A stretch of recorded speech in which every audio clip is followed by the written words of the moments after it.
Power BI को download करना होगा, उसके लिए आपको जाना पड़ेगा गूगल के ऊपर। आप गूगल पे सर्च करेंगे पावर बीआई, या आप माइक्रोसॉफ्ट पावर बीआई करें, या आप पावर बीआई माइक्रोसॉफ्ट डाउनलोड करेंगे तो सबसे ऊपर ही आपके पास पावर बीआई माइक्रोसॉफ्ट का वेबसाइट नजर आएगा। आप इनके अपने ओरिजिनल वेबसाइट से डाउनलोड करेंगे तो ज़्यादा अच्छा है। वैसे दूसरे सोर्सेज और भी हैं, लेकिन कोशिश ये करें कि आप इसकी अपने ओरिजिनल वेबसाइट से ही डाउनलोड करें, तो इसका फ़ायदा ये होगा कि लेटेस्ट वर्जन आपके लिए डाउनलोड हो जाएगा। यहाँ पे देखें, माइक्रोसॉफ्ट पावर बीआई मोबाइल के लिए आप डाउनलोड करना चाहते हैं, माइक्रोसॉफ्ट स्टोर के लिए आप डायरेक्टली यहाँ से भी स्टोर इंस्टॉल कर सकते हैं यूजिंग माइक्रोसॉफ्ट स्टोर, जो कि आपके पास अगर विंडोज़ 8 के बाद का विंडोज़ आपके पास है तो विंडोज़ 8 के बाद आप माइक्रोसॉफ्ट से ऑटोमेटिकली डाउनलोड कर सकते हैं स्टोर से। ऐप स्टोर यूज़ करेंगे आईफोन के लिए, या फिर आप गूगल प्ले यूज़ करेंगे, ठीक है। तो ये इनमें से आप यूज़ कर सकते हैं। लेकिन अगर आप डेस्कटॉप के लिए, इस वक्त हम लोग डेस्कटॉप वर्जन देखना चाहते हैं, डेस्कटॉप के लिए देखना चाहते हैं, तो आप यहाँ पे जाकर इसको डाउनलोड पे क्लिक करेंगे तो आपके पास डाउनलोड हो जाएगा। ये आपके पास डाउनलोड हो जाएगा। डाउनलोड पे क्लिक करेंगे तो एक्चुअली होगा क्या, आपके पास यहाँ पर ऑप्शन नजर आएगा कि आपने X64 के लिए डाउनलोड करना है या X86 के लिए डाउनलोड करना। आपको तो पता है X64 क्या होता है, X68 क्या होता है, पता है ना बेटा? X64 X68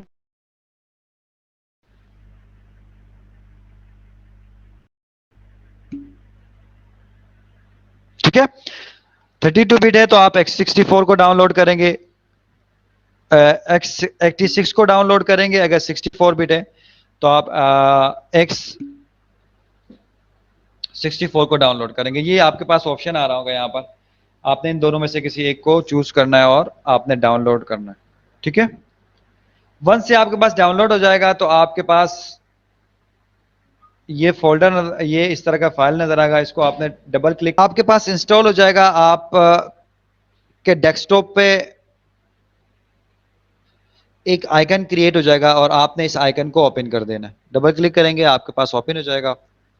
वंस ये ओपन हो जाएगा तो फिर आप यहाँ से मल्टीपल डेटा सेट्स को यूज करके रिपोर्ट्स क्रिएट कर सकते हैं। आप जैसे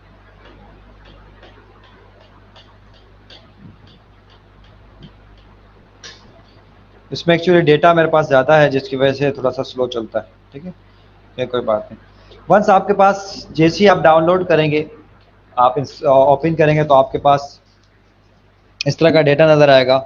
आपके पास अगर पहले से कोई प्रोजेक्ट रिपोर्ट्स की क्रिएट हुई हुई है तो आप ओपन कर सकते हैं, या आप गेट डेटा कोई नया करना चाहे तो ये तो एक, आप इसको बंद भी करेंगे तो आपके पास एक कंप्लीटली इस तरह का एक विजुअल एक शो हो जाएगा।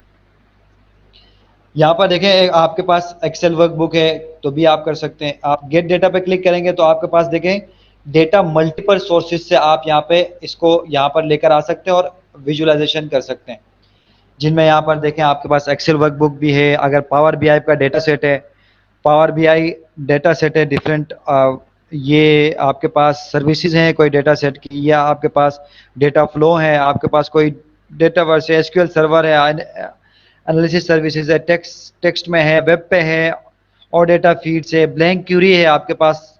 तो ये सारी चीज़ों से आप डेटा सकते हैं और उसको उसके ऊपर एनालिटिक्स कर प्रोवाइड करते हैं, यानी रिपोर्ट्स जनरेट करते हैं। तो ये सारे टेक्निक्स आप यहाँ पे देख सकते हैं। उसके बाद इंसर्ट के टैब पे जाएंगे तो मल्टीपल चीज़ें यहाँ पर इंसर्ट कर सकते हैं आप। न्यू विजुअल इंसर्ट करना है आपने, नया विजुअल, कोई नया पेज इंसर्ट करना, मल्टीपल पेजेस पे मल्टीपल रिपोर्ट्स आप क्रिएट करके दिखा सकते हैं, जो की इन्फ्लुएंसर से डिकम्पोजिशन के। तो ये जो इसमें सारी चीज़ें हम लोग जब यूज़ करते जाएंगे तो आपको ये सारी चीज़ें साथ साथ में नज़र आती रहेंगी, ठीक है। व्यू है, व्यू किस तरह का आपने शो करना है, आप किस तरह का आपने डिज़ाइन शो देखना है, किस तरह का डिज़ाइन आपने इंप्लीमेंट करना है, वो सारे टेक्निक्स आपके पास यहाँ पर है। फिल्टर्स आप यूज़ कर सकते हैं, multiple filter, multiple book marks लगा सकते हैं, ये सारी चीज़ें आपके पास अवेलेबल है।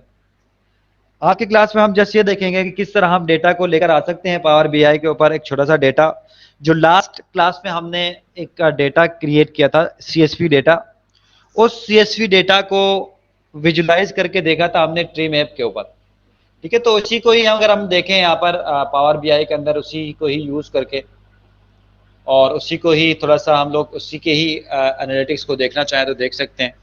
सबसे पहले क्या करना पड़ेगा, हमें यहाँ पर होम में जाना पड़ेगा, गेट डेटा, क्योंकि जो डेटा हमारे पास है वो है किसमें, CSV फॉर्मेट में, टेक्स्ट में है या CSV फॉर्मेट में। मैं CSV फॉर्मेट में क्लिक कर देता हूँ तो मेरे पास यहाँ पर ऑप्शन आएगा और मुझे बताएगा कि कहाँ पर ये हमारे पास CSV का वर्जन है। आप देखेंगे यहाँ पर हमारे पास डेस्कटॉप के ऊपर भी है और डेस्कटॉप के ऊपर हमारे पास टेक के नाम से एक CSV फाइल है। क्लिक करेंगे ये आपको CSV फाइल यहाँ पे नज़र भी आ रहा है। ये हमारे पास लास्ट क्लास में हमने प्लेयर्स का, उनकी जो ईयर्स है, जेंडर है, ये सब कुछ चीज़ों को हमने देखा था। ठीक है, आप इसको यहाँ पे जाकर ओपन करेंगे। जैसे ओपन करेंगे आपके पास पावर BI जो वो CSV की फाइल थी वो अपने फॉर्मेट में लेकर आएगा जिसमें वो कोई एनालिटिक्स प्रोवाइड कर सकता हो। ठीक है, अब देखें यहाँ पर सारे डिटेल्स आपके पास आ रही है कि हमारे पास क्या क्या चीजें हैं, कितना पूरा डेटा है, सारा डेटा एक डेटा फ्रेम में। अब मुझे अगर आपको यही डेटा चाहिए तो आप सिंपल क्या करेंगे, यहाँ पर जाके सबसे नीचे लोड का ऑप्शन आ रहा है, मैं इसको लोड करने की कोशिश कर रहा हूँ। ठीक है, पहले भी ट्रांसफॉर्म कर सकते हैं। ट्रांसफॉर्म का मतलब कोई चीज एडिट करना हो, कोई चीज, कोई कॉलम रिमूव करना हो, किसी कॉलम में से कोई चीज आपने ट्रांसफॉर्म करनी हो, ये सारे काम ट्रांसफॉर्म यहाँ से भी कर सकते हैं, लेकिन मैं लोड करता हूँ उसके बाद ट्रांसफॉर्म करता हूँ तब भी हो जाता है। ठीक है, इस टोटली डिपेंड कि आप ट्रांसफॉर्मेशन कब करते हैं। तो यहाँ पर वंस ये आपके पास डेटा आ जाएगा,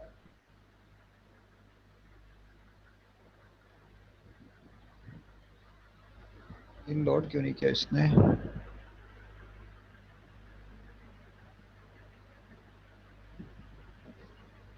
ठीक है। अब डेटा के ऊपर जाएंगे तो ये आपके पास वो डेटा यहाँ पर लोड हो गया। अब फॉर एग्जाम्पल लास्ट वाले कॉलम में 000 लिखा हुआ है, अब मुझे ये कॉलम चाहिए नहीं, मुझे अपने डेटा में इस कॉलम को रखना ही नहीं है, तो आप राइट क्लिक करेंगे इसके ऊपर और यहाँ पर जाके आप इसको डिलीट कर देंगे तो ये कॉलम पूरा डिलीट हो जाएगा। ठीक है, तो अब ये कॉलम आपके पास रहेगा नहीं। अप्लाई चेंजेस थोड़ा सा हैवी है सॉफ्टवेयर, लेकिन थोड़ा सा वेट करना पड़ेगा। ठीक है, तो इसी तरह आपने किसी एक फॉर एग्जांपल यहाँ पर आपने इसको रीनेम करना है तो राइट क्लिक करेंगे, इसमें रीनेम का ऑप्शन आपके ऊपर नजर आ रहा होगा। रीनेम में मैंने यहाँ पे कर दिया जेंडर, तो आप यहाँ पर देखेंगे जेंडर हो जाएगा। तो इस तरह आप डेटा को खुद से थोड़ा ट्रांसफॉर्म कर सकते हैं। CSV डेटा को उठा के आपके पास टेबल फॉर्म में लेकर आएगा तो कुछ चीजें सही होंगी, कुछ चीजें गलत होंगी। फॉर एग्जांपल आपके पास यहाँ पर कन्वर्ट करना चाहते हैं तो क्लिक करेंगे, यहाँ पर जाएंगे, आपको कौन से फॉर्मेट में करेंसी करना है, डेसिमल नंबर, परसेंटेज है, साइंटिफिक है। मैं होल नंबर पे क्लिक करता हूँ, ये सारी चीजें मेरे पास होल नंबर में आ जाएंगी। ठीक है, तो इस तरह आप बहुत सारे ऐसी चीजें कर सकते हैं। और यहाँ पर देखेंगे आपके पास जो चेक है, उस चेक में आपके पास यहाँ पर जितने भी कॉलम्स हैं वन बाय वन सारे कॉलम्स आपके पास यहाँ पर नजर आ रहे होंगे। ए है, जी है, फिर जेंडर का कॉलम है, ये सब सब वो नहीं हो सकता, यानी सम नहीं हो सकता। देखो बाकी ए जो कॉलम है वो उसमें सबमिशन हो सकता है, जी कॉलम है उसमें सबमिशन हो सकता है, जेंडर में सबमिशन नहीं हो सकता क्योंकि जेंडर क्या है, होल नंबर नहीं है, एक टेक्स्ट फॉर्म है। तो सारी चीजें ये ऑटोमेटिकली कोई डिटेक्ट करके लेकर आता है। कोई मुझे कोई न्यू कॉलम ऐड करना हो तो मैं यहाँ पे न्यू कॉलम को ऐड कर सकता हूँ। डेटा की कोई ग्रुपिंग करनी है आपने, फॉर एग्जांपल बहुत 3-4 उसको सेलेक्ट करके कोई ग्रुप करना हो तो आप डेटा को ग्रुपिंग कर सकते हैं। सॉर्ट करना हो किसी कॉलम के अगेंस्ट में, आपने किसके अगेंस्ट में सॉर्ट करना है, आप प्लेयर के अगेंस्ट में सॉर्ट करना चाहते हैं, प्लेयर के अगेंस्ट में क्लिक करेंगे, प्लेयर के अगेंस्ट में आपके लिए सॉर्ट करके डेटा को दोबारा लेकर आएगा। सही है, तो इस तरह आप मल्टीपल काम स्टार्टिंग में डेटा को ट्रांसफॉर्म करवा सकते हैं। वंस ये डेटा ट्रांसफॉर्म हो जाएगा, आपने यहां पर इसको ऑटोमेटिकली ये सेव भी कर रहा होता है। जब आप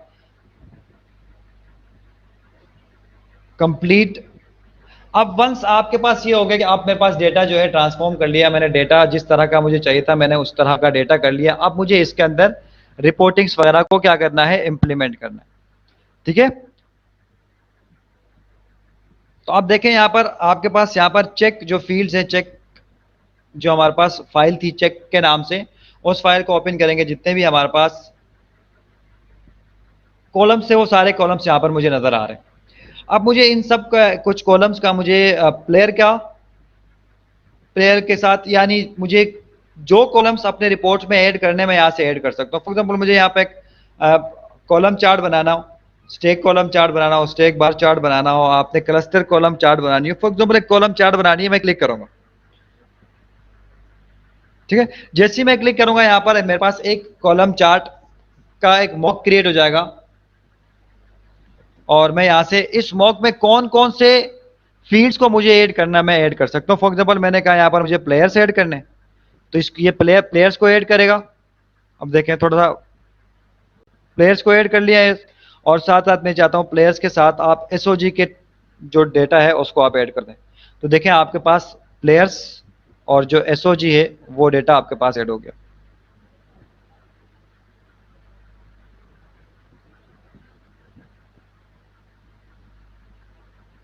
इसको बड़ा करना चाहें, छोटा करना चाहें, एक पेज के ऊपर मल्टीपल आप डेटा को इंप्लीमेंट कर सकते हैं। तो यानी एक हमने एक चार्ट क्रिएट कर दिया। आप देखें हर जार सी बात है, इस चार्ट का कोई टाइटल आप रखना चाहते हैं, प्लेयर्स सारे चाहिए आपको, या प्लेयर्स आप कहते हैं कि नहीं मुझे सारे प्लेयर्स नहीं चाहिए, आली चाहिए, ये फिल्टरिंग वगैरह यहाँ से कर सकते हैं। फिल्टर सारे आपको यहाँ पर नजर आएंगे। एसओजी सारे यही करना, कोई डेटा फील्ड और ऐड करना, फॉर एग्जांपल आप एसओजी के साथ एक एक जो डेटा है वो भी शो करवाना चाहते हैं, तो ये एसओजी के साथ ए का डेटा भी शो होगा, और साथ साथ यहाँ पे लेजेंड्स आ जाएंगे, एसओजी के कलर क्या है, ए की कलर क्या है। आप कहते हैं कि इसमें जेंडर का भी शो करवाना मुझे, आप देखें जेंडर किस तरह शो कर देता है। अब जेंडर वाइज जो है इसने डिफ्रेंशिएट कर दिया कि ये एफ जो फीमेल है और ये जो मेल है, मेल का डेटा अलग कर दिया, फीमेल का डेटा अलग कर दिया, ठीक है। आप मुझे जेंडर नहीं चाहिए तो मैं वापस हटा दूंगा जेंडर, मैं चाहता हूं इसमें आरसी की वैल्यू भी साथ ऐड हो जाए, तो आरसी की डिफरेंट कलर में ऐड हो गया, ठीक है। तो ये जितने कॉलम्स आ रहे हैं यहाँ पे वो फिल्टर्स में भी आ रहे होंगे। अब यहां पर आप देखें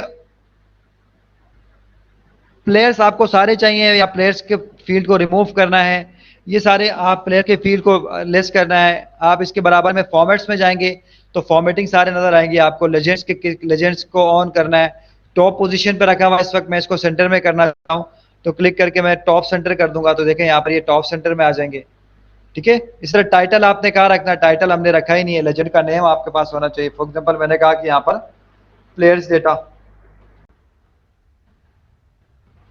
ठीक है, तो यहाँ पर प्लेयर्स डेटा आ रहा सेंटर में। अगर आप फिर सेंटर में ये रखा हुआ तो आप इसको बॉटम पे रख देंगे, तो ये देखें बॉटम पे आपके पास नजर आएंगे प्लेयर्स, और आपके पास लेजेंड में कोई और आपने चीजें ऐड की हैं तो